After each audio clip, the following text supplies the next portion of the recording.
It was my best motivation when I was on training camp, when I was preparing for fight, and I'm thinking about this, oh, this guy gonna beat me if I'm not training hard, you know. It was like my best motivation. I always realized this, if you win, you're gonna call yourself world champion. My dad used to say that failing to prepare was preparing to fail. So for me, my whole career was the exact same way. So the night before a game, I ate the same food. I went to bed at the same time.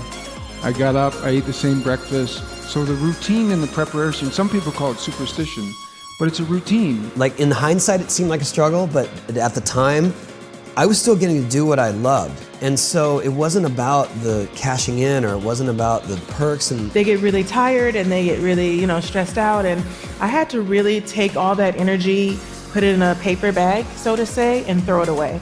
I just believe, and I got a game plan. You always gotta have a game plan. Even like everybody in this audience, what we're slacking is this. We have to go back to the old school pen and paper. I know for me, just being on the national team, we always had a really strong kind of target player, and that complemented my game because I was more of a slasher, getting behind defenses, running at players. So I remember the first time my conversation with her was two things. Was in the midfield third, you're just trying to maintain possession. That's it. You're not trying to play make, just trying to hold the ball for us to get up. You know what I mean? I went back to the Olympics and won it 3 times. So for me, that was my major goal. That was the biggest thing that I set for myself throughout my career, to do this 3 times. And after I did that, I was like... I think that she always talked about how difficult it is to break into Hollywood and how to have a positive attitude and to just, study hard and not to listen to the naysayers and all this kind of thing.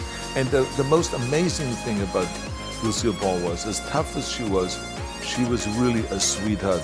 We have to write our ideas down and sit it right there on the nightstand, and you got to see every day, you see certain goals. You can write down 10 goals, and then in 12 months, if you ain't accomplished none of those goals, then you're running in place.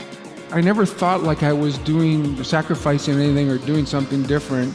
That was my life. Extravagances, it was more like I get to go skate for a living, and I'm paying the rent, I'm providing for a family, barely, but it's working, and I enjoy my work, and that was it. And that's what I've learned, to come back to what I feel is important to me, which is the skating. People around you, your wife, your family, your kids, management, whoever, they have to understand that your focus during that time is what you're doing. And they have to hop on board and be on board with that. Because I really felt like I didn't have time to deal with any extra emotions, anything, because pregnant or not, no one knew, and I was supposed to win that tournament, as I am. Every tournament that I show up, I am expected to win, and if I don't win, it's actually much bigger news. Yeah. Show who they are without that Federer halo effect, me being around, right. And especially younger generation, they were not allowed to say, I want to win the US Open, because they were told, oh, you can't say that because, Novak and Rafa and Roger, we're all playing, so they are the ones that can say that. You're not allowed to say that. But I think, the end was very emotional, and I feel very lucky to be that guy. And I know I've been, since they come on tour, I've been there. So I think it's a great moment for them. It puts her in a more dangerous position. It just opened up space for so many more people. And it drew attention to her. It wasn't any drive anymore for me, you know what I mean? Track and field is not easy. You gotta train pretty much 11 months out of the year.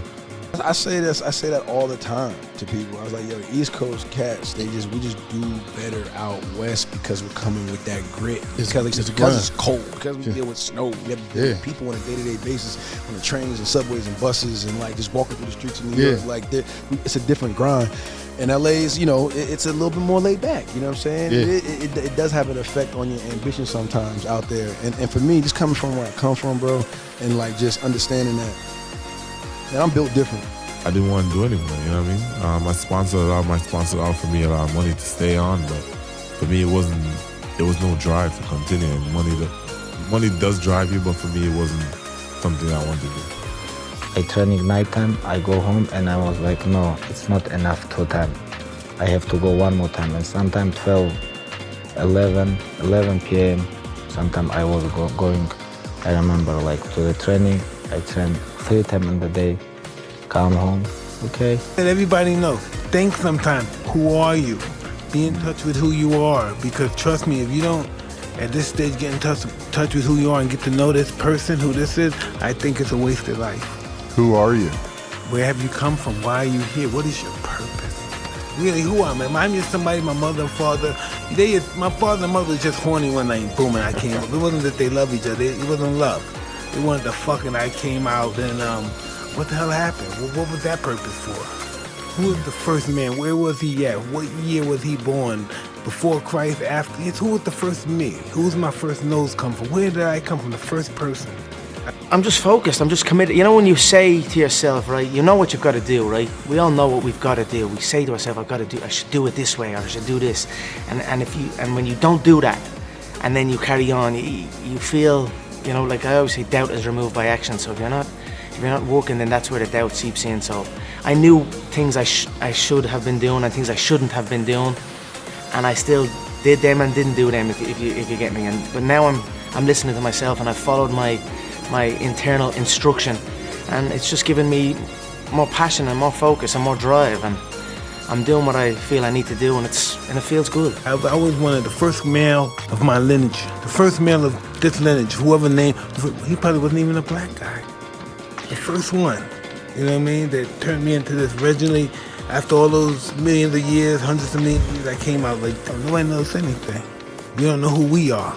How we gonna figure out something else? We don't even know who we are. I don't care what the people thinking, what they say. In my mind, not just this year, but always, I'm always the best. I think I'm good, but I think my main strength, it's my mind. You have to work. I try to do it almost every day. This is why I'm in the top level many years. Because I really like to put myself in the pressure to see what I can do. And because I like this, I like what I do, I like my life, I'm a happy person. When I'm 12 years old, most of the people told, Cristiano, you are a very good talent player, but you are very skinny, very slim. And I put it in my mind, the body we can improve. You can improve, you got gym, dedication and hard work, you can improve. So I've improved myself.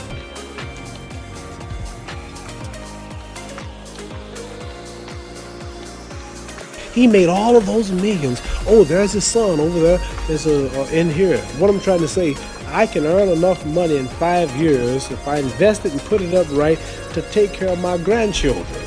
So I wanted to retire, but after I see these children coming, and after I see that they're gonna have a hard time, maybe they won't be blessed to make it like myself, I can knock out Blue Lewis, I can go knock out Floyd Patterson, I can knock out Joe Frazier, I can come back and knock out if you get your Irish champion, come knock him out, then I can go back over and knock some, didn't get too much of a laugh on that, did I? You're in Ireland. Agreed. So what I'm trying to say, if I can save up about $2 million, which is about how many pounds? That's almost £1 million. Almost $1 million. If I can save up 1 million pounds, then I can relax and go to sleep and retire and don't have to worry about my children, because this is a hard world. Don't nobody give you nothing. You have to work for it. I didn't have an easy experience. I didn't come in as a top-rated recruit. I didn't come in with the opportunity to play right away. I had to earn it. And you know what the greatest honor I've ever received as a player is? In my 4th year and my 5th year, I was named team. That, to this day, is the single greatest achievement I've ever had as a footballer. Because the men in this room chose me to lead their team. And these were my best friends. These were the guys that knew that I liked to work, that knew that I loved football, that knew that I loved to play, that knew that I wanted to be the quarterback for Michigan. And all the lessons that I learned here on State Street and in the big house, that's still what I bring to practice today. And after 14 years, I love the game more than I've ever loved it. Where did I learn the love for the game? Where did I learn to practice? Where did I learn to compete? It was sitting in the same chairs that you guys are sitting in today.